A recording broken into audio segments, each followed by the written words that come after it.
நீங்க தூங்குறீங்கன்னு இமேஜின் பண்ணிக்கங்க. கொஞ்ச நேரம் கழிச்சு கண் விழிக்கிறீங்க. அதுக்கப்புறம் தான் தெரியுது நீங்க கனவுல கண்டது ஒரு சில நிமிஷங்கள் இல்ல 20 வருஷம்னு சொல்லிட்டு. இந்த 20 வருஷத்துல நீங்க என்னென்ன பண்ணிருக்கீங்கன்னா, ஃப்ரெண்ட்ஸோட இருந்திருக்கீங்க, கல்யாணம் பண்ணியிருக்கீங்க, குழந்தைகளை பெற்றிருக்கீங்க, அதுக்கப்புறம் புருஷன் இறந்தும் போயிருக்கான், உங்க பசங்களுக்கு கல்யாணமும் பண்ணியிருக்கீங்க, உங்களுக்கு வயசும் ஆயிருக்குன்னு சொல்லிட்டு ஒரு மிகப்பெரிய ஃபியூச்சரே கனவுல கண்டிருக்கீங்க. ஆனா கண் விழிச்சதுக்கு அப்புறம் இதெல்லாம் நடக்கவே இல்லைன்னு சொல்லிட்டு டாக்டரும் பக்கத்துல இருக்கிறவங்களும் சொன்னா உங்களுக்கு எப்படி இருக்கும்?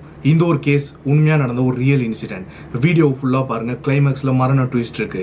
என்னோட பேர் விக்னேஷ். இந்த ஒரு சேனலை மறக்காம சப்ஸ்கிரைப் பண்ணிடுங்க. வீடியோ ஃபுல்லா பாருங்க. ரிப்போர்ட் படி ரஷ்யால ஒரு யங் உமன் என்ன பண்றாங்கன்னா, அவங்களுக்கு உடம்பு சரியில்லை, தலைவலின்னு சொல்லிட்டு 3 நாளுக்கு முன்னாடி ரிலேட்டிவ்ஸ் எல்லாம் சேர்ந்து இந்த பொண்ணு ஹாஸ்பிட்டல்ல சேர்த்திருக்காங்க.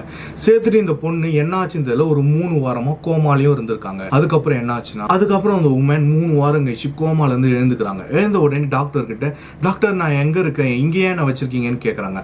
அதுக்கு டாக்டர், இல்ல நீங்க நான் சொல்றது கொஞ்சம் மெதுவா கேளுங்க, நீங்க 3 வாரமா சின்ன அடிப்பட்டதால கோமால இருந்தீங்க அப்படின்னு சொல்றாங்க. இல்ல டாக்டர் நீங்க பொய் சொல்றீங்க அப்படின்னு சொல்றாங்க. இல்ல இல்லம்மா உண்மை இதுதான், உங்க ரிலேட்டிவ்ஸ் கூட இருக்காங்க, நீங்க கேட்டுங்க அப்படின்னு சொல்றாங்க.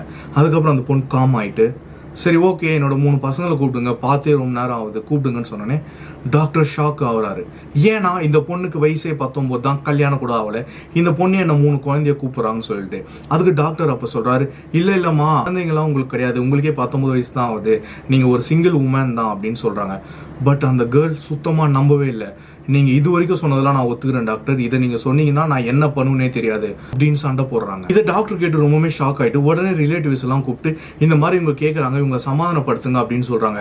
அதுக்கப்புறம் ரிலேட்டிவ்ஸ் எல்லாம் வந்து அவங்க அப்பா அம்மா எல்லாம் வந்து, ஏம்மா என்ன ஆச்சுமா அப்படின்னு கேட்கும்போது, இல்லப்பா என் குழந்தைங்களை இல்லைன்னு சொல்றாங்க, என் ஹஸ்பண்டையும் இல்லைன்னு சொல்றாங்க அப்படின்னு சொல்றாங்க. அதுக்கு இவங்க அப்பா அம்மாவுமே ஷாக் ஆயிட்டு, அப்படிலாம் எதுவுமே இல்லையம்மா, உனக்கு இப்பதானேம்மா 3 வாரமா அடிபட்டுச்சு, இப்படி இருக்க, காலேஜ் தானேம்மா படிச்சுட்டு இருக்க அப்படின்னு சொல்றாங்க.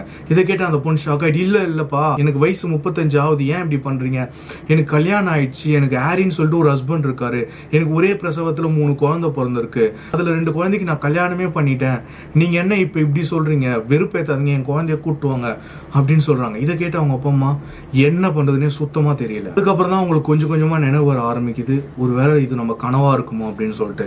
அப்போ உட்காந்து யோசிக்கிறாங்க, ஒரு கனவுல நம்ம என்னென்ன யோசிச்சிருக்கோம்னு சொல்லிட்டு. கல்யாணம் பண்றோம், குழந்தைங்க பிறகுது, குழந்தைங்களுக்கு கல்யாணம் பண்ணணும்னு சொல்லிட்டு கிட்டத்தட்ட ஒரு வாழ்க்கையே வாழ்ந்துட்டு இருக்காங்க அவங்க கனவுல.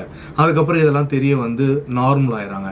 ஆனா இப்போ வரைக்குமே அந்த லேடி இதெல்லாம் விடாம கோர்ட்ல கேஸ் போட்டுட்டு தான் இருக்காங்களாம், என் குழந்தைய கண்டுபிடிச்சு கொடுங்கன்னு சொல்லிட்டு. இதுக்கப்புறம் அவங்க மென்டல் ஆயிட்டாங்களான்னு எனக்கு தெரியல. இந்த ஒரு கேஸ் இது வரைக்கும் தான் இன்டர்நெட்ல இருந்துச்சு, இது வரைக்கும் தான் நான் படித்தேன். இந்த ஒரு வீடியோ எப்படி இருந்துச்சு நீங்க மறக்காம கமெண்ட்ல சொல்லுங்க.